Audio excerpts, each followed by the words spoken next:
Everyone, आपका स्वागत है यानी रेस क्यू में। और आज हम लोग जिस पे रिएक्शन करने वाले हैं वो है इंडस वैली सिविलाइजेशन पार्ट 1। ये एक स्टडी आईक्यू की ही वीडियो है।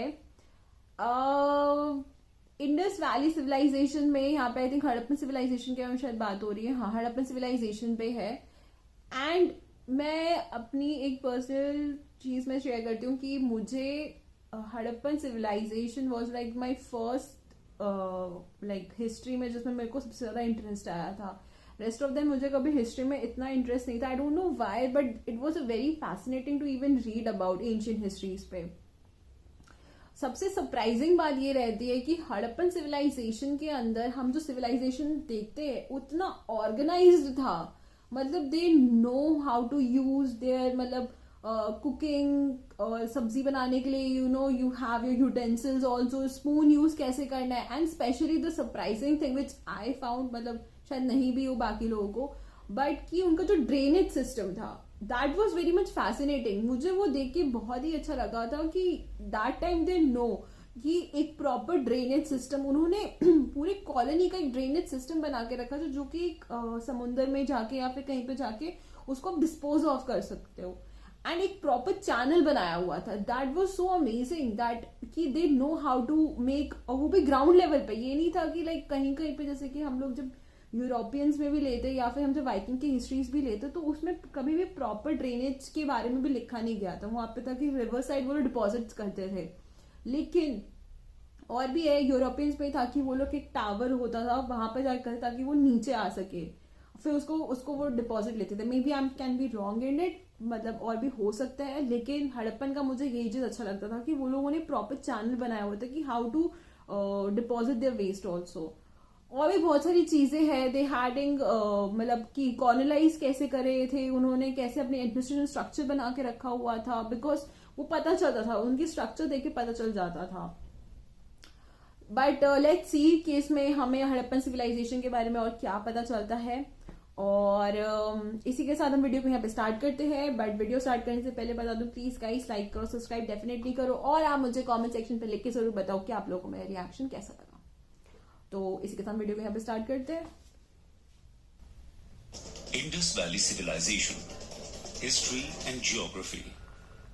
Welcome to study IQ. मेरा नाम है आदेश सिंह। दोस्तों, आज हम बात करने वाले हैं इंडस वैली सिविलाइजेशन की, जो भारत के इतिहास का सबसे पुराना और दुनिया में सबसे पुराने अर्बन सिविलाइजेशंस में से एक है। इंडस वैली सिविलाइजेशन यानी आईवीसी आज से लगभग 4500 सालों पहले 2600 बीसीई में एक अर्बन सिविलाइजेशन की तरह एग्जिस्टेंस में आया। और जब दुनिया भर में बार्बरिज्म का दौर था, तब इंडस वैली सभ्यता के पैमानों को सेट कर रही थी। इंडस वैली सिविलाइजेशन के बारे में जानकारी मिलना हमारे इतिहास का वो पहलू है जिसने कोलोनियलिज्म जैसे ऑप्रेसिव सिस्टम के कल्चरल हेजेमनी को चैलेंज करने में भी हेल्प किया। वो कल्चरल हेजेमनी जो हमें ये बताती रही कि केवल वेस्ट ही सिविलाइज्ड है और ईस्ट हमेशा से अनसिविलाइज्ड, बारबेरिक और अनकल्चर्ड था, जिसके पास गर्व करने जैसा कुछ नहीं है। इससे जन्म हुआ व्हाइट मैन्स बर्डन नाम के आइडिया का, जिसके बेसिस पर ब्रिटिशर्स अपने 200 साल लंबे रूल को मॉरली जस्टिफाई करते गए। यहाँ तक कि फेमस इंग्लिश फिलोसोफर J.S. मिल, जो डेमोक्रेसी और फ्रीडम के बड़े सपोर्टर थे, उन्होंने भी ब्रिटिश कोलोनियलिज्म को जस्टिफाई करते हुए टॉलरेंट इंपीरियलिज्म को उन्होंने प्रमोट किया और क्लेम किया कि ब्रिटिशर्स इंडिया में हमें सिविलाइज करने के लिए आए थे। लेकिन वेस्ट का ये घमंड तब टूटने लगा जब अलेक्जेंडर कनिंघम ने आर्कियोलॉजिकल सर्वे ऑफ इंडिया यानी ASI ने 19th सेंचुरी में कई मेजर आर्कियोलॉजिकल एक्सकेवेशंस किए, जिसमें सारनाथ, सांची स्तूपा और महाबोधि टेम्पल जैसे ब्रिलियंट एंशिएंट आर्किटेक्चर्स इन्वॉल्व थे। लेकिन इनमें सबसे जबरदस्त डिस्कवरी 1921 में इंडियन आर्कियोलॉजिस्ट दयाराम सांची ने, जब उन्होंने हड़प्पा का एक्सटेंसिव एक्सकेवेशन किया। इस डिस्कवरी का बड़ा अमेजिंग डिस्कवरी हुई थी, क्योंकि ये अनएक्सपेक्टेडली ये पूरी सिटी मिली है। अर्बनाइजेशन का एक ऐसा अनोखा नमूना था जो हमें आज भी इंस्पायर करता है। इस डिस्कवरी ने ब्रिटिशर्स का मिथ बर्स्ट करते हुए ये बताया कि जब यूरोप बार्बरिज्म से जूझ रहा था, तब इंडिया में एक अर्बन सिविलाइजेशन हर रोज नई ऊंचाइयां छू रहा था। ये कहानी उसी इंडस वैली सिविलाइजेशन की है जिसने भारतीयों को खुद के इतिहास पर गर्व करने का एक मौका दिया और दुनिया को यह बताया कि सभ्यता पर वेस्ट की मोनोपोली नहीं हो सकती। तो आइए पहले हम इंडस वैली के कुछ मेजर फीचर्स को समझ लेते हैं जो हमें यहां के बाकी पहलुओं को जानने में मददगार होंगे। Basic features. दोस्तों, इंडस वैली सिविलाइजेशन टाइटल पहली बार जॉन मार्शल ने यूज किया, लेकिन इसे हड़प्पन सिविलाइजेशन भी बोला जाता है। और आईवीसी एशिया के 3 और major civilisations Mesopotamia, ancient Egypt और चाइना का समकालीन था। और इंडस वैली के मेसोपोटामिया के साथ ट्रेड रिलेशंस के एविडेंसेस भी हैं। इंडस वैली की सिटीज एग्रीकल्चरल सरप्लस पर बेस्ड अर्बन टाउन्स थे, पर यहाँ की इकोनॉमी मर्केंटिलिज्म पर भी बेस्ड थी, जहां से मैसिव एक्सपोर्ट्स सी और लैंड रूट्स दोनों से होते थे। इस कॉन्टेक्स्ट में अब हम इंडस वैली के एक्सकेवेशंस के इतिहास को ब्रीफली समझेंगे। Excavations in British India and independent India. दोस्तों, वैसे तो हड़प्पन रूइंस का सबसे पुराना रिकॉर्ड ईस्ट इंडिया कंपनी के सोल्जर चार्ल्स मैसन की किताब narrative of various journeys in Balochistan, Afghanistan and the Punjab में मिलता है, जो उन्होंने 1842 में लिखी थी। एक और बात ध्यान देने वाली यह है कि ब्रिटिश इंपीरियलिज्म एक सिस्टमैटिक प्रॉब्लम थी, ना कि इंडिविजुअल। ऐसा इसलिए क्योंकि कई ब्रिटिशर्स जैसे अलेक्जेंडर कनिंघम ने इंडिया के एंशिएंट कल्चर और सिविलाइजेशनल हिस्ट्री को महत्व देते हुए उस पर रिसर्च को प्रमोट भी किया। यही वजह है कि 1853 में अलेक्जेंडर कनिंघम को भी शायद आईवीसी के बारे में पता चला जब उन्होंने हड़प्पा को विजिट किया, लेकिन इसका सिग्निफिकेंस वो शायद समझ नहीं पाए। बाद में 1921 में दयाराम साहनी ने हड़प्पा और फिर 1922 में आरडी बैनर्जी ने मोहनजोदड़ो का एक्सटेंसिव एक्सकेवेशन किया। आरडी बैनर्जी। इसके बाद से लगातार इंडस वैली पर एक्सकेवेशंस हो रहे हैं, जिनमें कई प्रोमिनेंट आर्कियोलॉजिस्ट्स जैसे N G Majumdar, Amalananda Ghosh, R S Bisht, J P Joshi, R Rao और वसंत शिंदे इन्वॉल्व रहे। इन्होंने आईवीसी के कई और साइट्स जैसे सुतका गैंडोर, कालीबंगा, अभी सिनौली भी तो मिला है, डिस्कवर मतलब वो सिविलाइजेशन पे नहीं है, बट हमें 2000 से ज्यादा इंडस वैली साइट्स पाई गई हैं।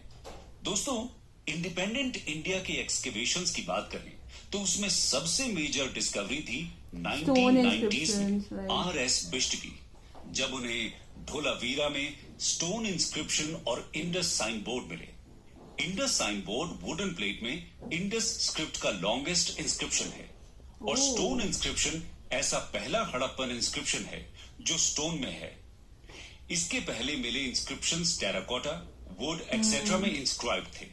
इसके अलावा दूसरी मेजर डिस्कवरी थी इंडिया की राखी गढ़ी साइट, जिसे पहली बार अमरेंद्र नाथ ने 1997 में एक्सकेवेट किया। 2014 में वसंत शिंदे के एक्सकेवेशंस ने इसे हड़प्पन सिविलाइजेशन की लार्जेस्ट साइट बना दिया, जो लगभग 350 हेक्टेयर्स में फैली हुई है, और इसने 300 हेक्टेयर्स में फैली पाकिस्तान की मोहनजोदड़ो को पीछे छोड़ दिया। खैर, अब हम बात करते हैं कि आईवीसी के इतिहास को हिस्टोरियंस कैसे क्लासिफाई करते हैं। 4 स्टेजेस और 4 phases of evolution.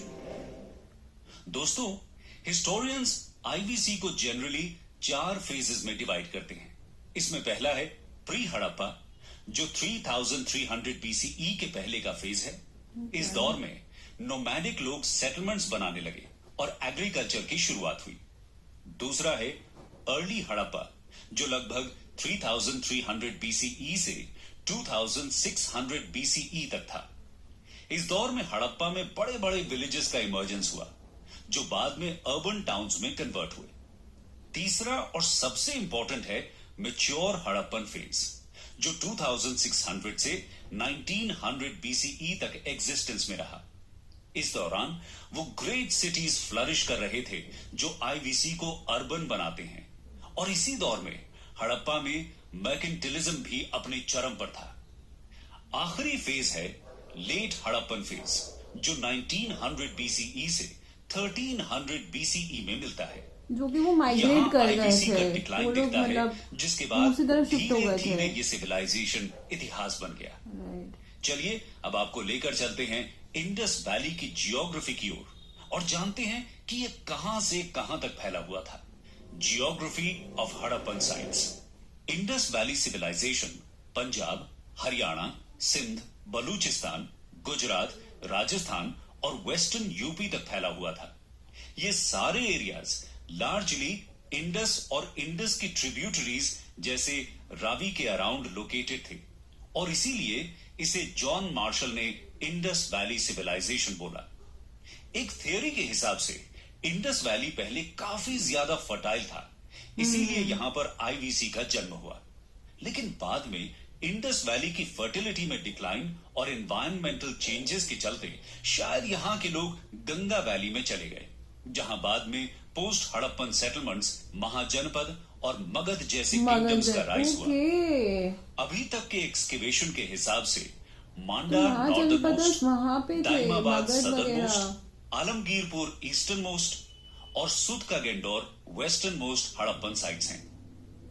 Indus valley में मिले 2000 से ज्यादा साइट्स में से ज्यादातर प्रेजेंट डे इंडिया और पाकिस्तान में है, लेकिन एक साइट शोरतुखाई अफगानिस्तान में भी है, जो शायद हड़प्पन्स का ट्रेडिंग कॉलोनी था।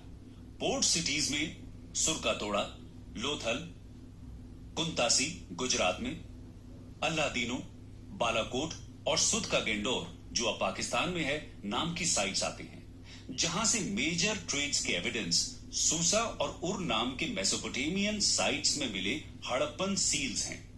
इसके बाद हम चर्चा करते हैं हड़प्पन सिविलाइजेशन में हुए मेजर एक्सकेवेशंस की, जो यहां के इतिहास और समाज को इंटरप्रेट करने के लिए प्राइमरी हिस्टोरिकल सोर्सेज हैं। Major excavations. Town planning. IVC का सबसे इंटरेस्टिंग एलिमेंट है उसका टाउन प्लानिंग, जिसके ब्रिलियंस को हम मॉडर्न डे चंडीगढ़ और न्यू रायपुर जैसी प्लान्ड सिटीज से कंपेयर कर सकते हैं। ये खुद में एक अचीवमेंट है कि आईवीसी ने ऐसा टाउन प्लानिंग 4500 साल पहले इस्टेब्लिश किया था। आईवीसी के टाउन प्लानिंग का पहला मेजर फीचर यहां का स्ट्रेटिफाइड टाउन प्लानिंग है। कुछ साइट्स को छोड़ दें तो मोस्ट साइट्स के वेस्ट में एक फोर्टिफाइड सीटाडेल या किला मिलता है, जो शायद रूलिंग क्लास के लिए था, और ईस्ट में छोटे ब्रिक हाउसेस जो शायद कॉमनर्स के लिए थे। ये यहां के सोशल स्ट्रैटिफिकेशंस को इंडिकेट करता है और बताता है कि समाज में स्टेटस और पावर के बेसिस पर डिविजन्स हड़प्पन टाइम से थे, पर ये डिविजन्स कास्ट सिस्टम की तरह नहीं थे। धोलावीरा में ये सीटाडेल पत्थरों का था और यहाँ एक मिडिल टाउन भी था, जो शायद मिडिल क्लासेस के लिए था। एक्सेप्शंस में चान्हू ताड़ो है, जहां कोई सीटाडेल अब तक नहीं मिला है, और लोथल का सीटाडेल फोर्टिफाइड नहीं था, बल्कि थोड़ा हाइट पर बनाया गया था। टाउन प्लानिंग का अगला ब्रिलियंट फीचर है ग्रिड सिस्टम, जहां हम मैसिव टेक्नोलॉजिकल इनोवेशंस के बावजूद आज भी वेल प्लान्ड टाउन्स के लिए संघर्ष कर रहे हैं। वहीं 4500 साल पहले हड़प्पन्स ने मिनिमल टेक्नोलॉजी यूज करके एक इंस्पायरिंग नमूना पेश किया है। आईवीसी में ऑलमोस्ट सारे स्ट्रीट्स राइट एंगल से एक दूसरे से कनेक्टेड थे, जिनके चारों तरफ शहर बसे थे। तीसरा इंटरेस्टिंग फीचर है brilliant underground drainage system. Mohenjodaro में सारी स्ट्रीट्स में ड्रेन्स मिलते हैं और लगभग सभी घरों में वेस्ट वाटर मैनेजमेंट का इंतजाम भी। इन घरों की दीवारों में वर्टिकल पाइप्स थी, जो ड्रेन से कनेक्टेड हैं। मेन ड्रेन से कनेक्टेड है। पूल्स और ट्रैप्स भी हैं, जो सेडिमेंट्स को, जो ड्रेन को जैम कर सकते हैं, ट्रैप कर सकते थे और इन्हें इजीली रिमूव किया जा सकता था। मॉडर्न इंडिया में स्वच्छ भारत मिशन के अंडर सैनिटेशन को जो इंपॉर्टेंस दिया गया है, वो बताता है कि आईवीसी का वेस्ट वाटर मैनेजमेंट कैसे एक फ्यूचरिस्टिक और प्रोग्रेसिव सिस्टम था। इन ड्रेन्स का ब्रिलियंस इस वजह से भी है कि ये बेक्ड ब्रिक के थे, जो भारत में इसके पहले या कुछ सालों बाद तक के सिविलाइजेशन में भी काफी कम मिलते हैं। अब बात करते हैं यहां के आर्किटेक्चर की। आर्किटेक्चर। आईवीसी का सबसे इंपॉर्टेंट आर्किटेक्चरल मास्टरपीस मोहेंजोदड़ो का द ग्रेट बाथ है। ये बेक्ड ब्रिक्स से बना हुआ 6x12 मीटर साइज का स्ट्रक्चर है, जिसका मेन पर्पस शायद रिलीजियस था, जिसे रिचुअल बेदिंग में यूज करते थे। ग्रेट बाथ का फ्लोर और आउटर वॉल्स बिट्यूमिनाइज्ड हैं, जो इसे वाटरप्रूफ बनाता है। यहां स्टोन नहीं दिखता। इसके अलावा एक मैसिव वाटर टैंक धोलावीरा में भी है। अगला स्ट्रक्चर ग्रैनरीज है। मोहेंजोदड़ो का ग्रेट ग्रैनरी सबसे मैसिव है, जिसका यूज शायद टैक्स में मिले ग्रेन्स के स्टोरेज में होता था। हड़प्पा में भी ऐसे 6 ग्रैनरीज मिले हैं। यहां 2 रूम बैरिक्स भी थे, जहां शायद वर्कर्स रहते थे। आगे देखते हैं हड़प्पा की आर्ट एंड क्राफ्ट की कहानी। Art and craft. दोस्तों, आईवीसी अपनी ब्रिलियंट और वेल डेवलप्ड आर्टिफैक्ट्स और स्कल्पचर्स के लिए भी फेमस है। ये हमें हड़प्पन सोसाइटी में possible god worship, leisure toys, materials in use etcetera के बारे में बताते हैं। वैसे तो यहां क्राफ्ट मेकिंग एक कॉमन प्रैक्टिस थी, लेकिन most craft production Chanhudaro, Nageshwar और बालाकोट जैसे इंडस्ट्रियल टाउन में होता था। इनमें से कई क्राफ्ट्स आज भी इंडियन और ब्रिटिश म्यूजियम्स में देखे जा सकते हैं। Stone sculptures. स्टोन स्कल्पचर्स की बात करें तो उनमें सबसे फेमस स्कल्पचर रेड सैंडस्टोन में बना मेल बॉडी के अपर पार्ट या टॉर्सो है। टॉर्सो की नेक, शोल्डर्स, हेड्स और आर्म्स में सॉकेट होल्स हैं और इसकी डिजाइनिंग काफी डिटेल्ड है। इसके अलावा बियर्डेड मैन का स्कल्पचर सबसे ज्यादा चर्चा का विषय है, जो स्टीटाइट या सोप रॉक से बना था। ये शायद एक प्रीस्ट था, क्योंकि इसके रिपीटेड रिप्रेजेंटेशंस और जगहों में मिलते हैं। ये स्कल्पचर एक ट्रीफॉयल पैटर्न शॉल में लिपटा हुआ है, जिसकी आईज इलोंगेटेड और हाफ क्लोज्ड हैं। देखकर लगता है जैसे वो मेडिटेशन में हो। इसका नोज, माउथ, ईयर, मस्टाश और हेयर काफी डिटेल्ड है। हेड के चारों तरफ एक प्लेन वोवन फिलेट और हैंड में आर्मलेट भी है। ट्रीफॉयल पैटर्न शॉल ये इंडिकेट करती है कि यहाँ एम्ब्रॉयडरी प्रैक्टिस थी। Bronze casting. दोस्तों, ब्रॉन्ज कास्टिंग भी आईवीसी में पॉपुलर था, जो इंडिया में एक कंटिन्यूअस ट्रेडिशन में दिखता है। इसका एक एग्जांपल फेमस नटराज स्कल्पचर है, जो 11th सेंचुरी में चोलाज ने बनवाया था। ब्रॉन्ज कास्टिंग के लिए दोनों जगहों में चोलाज की बहुत सारी ऐसी मिलेंगी आपको आर्किटेक्चर जो सिंगल स्टोन में बनाया है। डांसिंग गर्ल, बफलो, गोट एनिमल फिगर्स और कालीबंगा और मोहेंजोदड़ो के बुल स्कल्पचर्स हैं। डांसिंग गर्ल एक 4 इंच टॉल फिगर है, जो मोहेंजोदड़ो में मिली। इसके लॉन्ग हेयर बन में बंधे हुए हैं। आर्म्स, बैंगल्स, ब्रेसलेट्स और एम्यूलेट से कवर्ड और नेक में कौरी शेल नेकलेस है। सबसे इंटरेस्टिंग बात है डांसिंग गर्ल का त्रिभंगा पोस्चर, जो इसके लाइवलीनेस को रिमार्केबल बनाता है। Terracotta art. टेराकोटा यानी कि नेचुरल क्ले से बने रेडिश ब्राउन कलर के फिगर्स भी यहां काफी कॉमन थे, लेकिन टेराकोटा फिगर्स का डिटेलिंग उतना ब्रिलियंट नहीं है जितना ब्रॉन्ज और स्टोन स्टैच्यूज का है। इनमें सबसे famous mother goddess, bearded males, mask of horned deity, toy carts और सील्स हैं। सबसे prominent terracotta figure mother goddess है, जो एक क्रूड और स्टैंडिंग फीमेल फिगर है, जिसमें नेकलेसेस, लॉइन क्लॉथ और गर्डल्स की सजावट है। इसमें most distinct feature fan shaped head dress है, जिसके दोनों साइड्स में कप लाइक प्रोजेक्शंस हैं। बाकी के फेशियल फीचर्स क्रूड और कम रियलिस्टिक हैं। सील्स की बात करें तो वो टेराकोटा के अलावा steatite, agate, chert, copper, faience, gold, ivory और सिल्वर में भी मिलते हैं। सील्स का इस्तेमाल जनरली ट्रेड में होता था, शायद as a proof of authenticity. इनमें सबसे पॉपुलर मोहेंजोदड़ो के पशुपति सील है, जिसमें एलिफेंट, टाइगर, राइनो, बफलो और 2 एंटीलोप्स कार्व्ड हैं। पॉटरी। अगला इंपॉर्टेंट क्राफ्ट यहां का पॉटरी है, जो लार्जली व्हील मेड थे, ना कि हैंडमेड। सबसे common red and black ware pottery थे। प्लेन पॉटरी ज्यादा कॉमन है देन ऑर्नामेंटेड पॉटरी, और कुछ रेयर पॉलीक्रोम और इनसाइज्ड वेयर्स भी मिले हैं।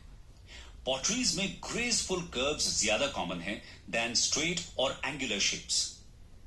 अदर्स, इन सब के अलावा यहां क्लॉथ मेकिंग में यूज होने वाले स्पिंडल व्हर्ल्स कई घरों में मिले, जो क्लॉथ मेकिंग के कॉमन प्रैक्टिस के इंडिकेशंस हैं। हड़प्पन्स बोट मेकिंग क्राफ्ट भी जानते थे, जिसका इस्तेमाल सी ट्रेड में होता था।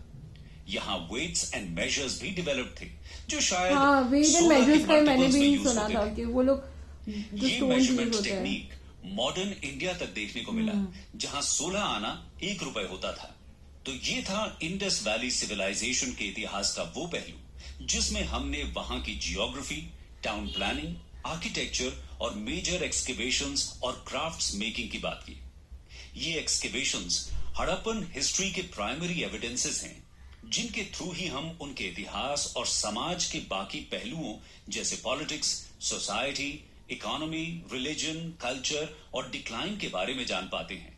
इन एविडेंसेस के थ्रू हड़प्पन सोसाइटी से रिलेटेड थियरीज और इन्फ्लुएंसेस की बात हम अगले वीडियो में करेंगे। वीडियो जो है वो ऑलरेडी एंड हो चुकी है। एंड मैं एक चीज बताऊं कि जैसे कि यहाँ पे कुछ कुछ चीजों के बारे में जो बताया गया था, लाइक जो वेट का जो यूज हुआ है, ये काफी इंटरेस्टिंग बात है, क्योंकि उन्होंने वेट का भी जो स्ट्रक्चर बनाया हुआ था वो भी अलग अलग वेट का अलग अलग था। मतलब जो स्टोन्स यूज करे जाते थे 1 kg के लिए या फिर 500 ग्राम के लिए आप कितना स्टोन यूज करोगे, वो उसके हिसाब का स्टोन था और उसी से वो लोग मेजर करते थे। वेट मशीन की तरह एक तरीके से ले सकते हैं।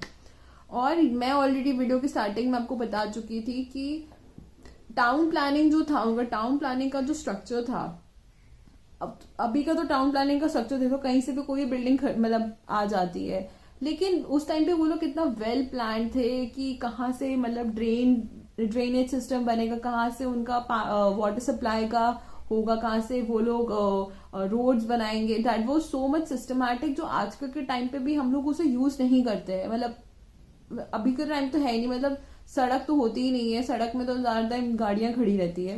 बट उस टाइम पे उन लोगों ने मतलब उनके उस पर भी गाड़ियां नहीं होती, मतलब कार्ट व्हील्स वगैरह तो यूज ही करते थे वो लोग, चैरियट्स वगैरह तो यूज ही करते थे। तो फिर वो लोग उसकी कोई पार्किंग का भी कुछ बनाया होगा। So that is very much interesting. Harappan civilisation एक बहुत सिविलाइजेशन को हम लोग बहुत काउंट करते हैं, क्योंकि वो बहुत सिविलाइज था, बहुत वेल प्लान सिटीज में से आता है वो, कि उन्होंने किस तरीके से उस जमाने में एक लिमिटेड टेक्नोलॉजीज होने के बावजूद वो इतना सिस्टमैटिक बनाया हुआ था। That is very much commendable. और उन्होंने इतनी डिटेल कार्विंग, जैसे कि हमें जो ब्रोंज के या फिर जो भी आयरन के जो डॉल्स मिले हैं, उसमें भी उन्होंने कितनी डिटेल कार्विंग करी है। सो दैट शोज दैट कि वो लोग काफी एडवांस थे। But apart of that, Harappan history is like amazing. उसके बारे में जितना भी पढ़ो हमेशा से लगता है कुछ ना कुछ कमी रह गया है।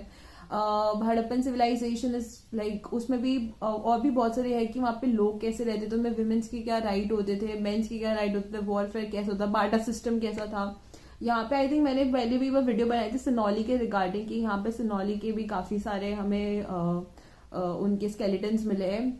इसमें ये प्रूफ नहीं होता है कि वहां की सिविलाइजेशन कैसी थी, बट वहां की सिविलाइजेशन के बारे में हम इतना प्रूफ कर सकते हैं कि वो लोग वॉरफेयर में जाते थे, उनके आर्ट ऑफ वॉर थे, उनके डिफरेंट डिफरेंट टैक्टिक्स हुआ करते थे। सो गाइज, अगर आपको मेरा रिएक्शन अच्छा लगा तो प्लीज गाइज लाइक करो, सब्सक्राइब डेफिनेटली करो, और आप मुझे कमेंट सेक्शन पे लिख के जरूर बताओ कि आप लोगों को मेरा रिएक्शन कैसा लगा।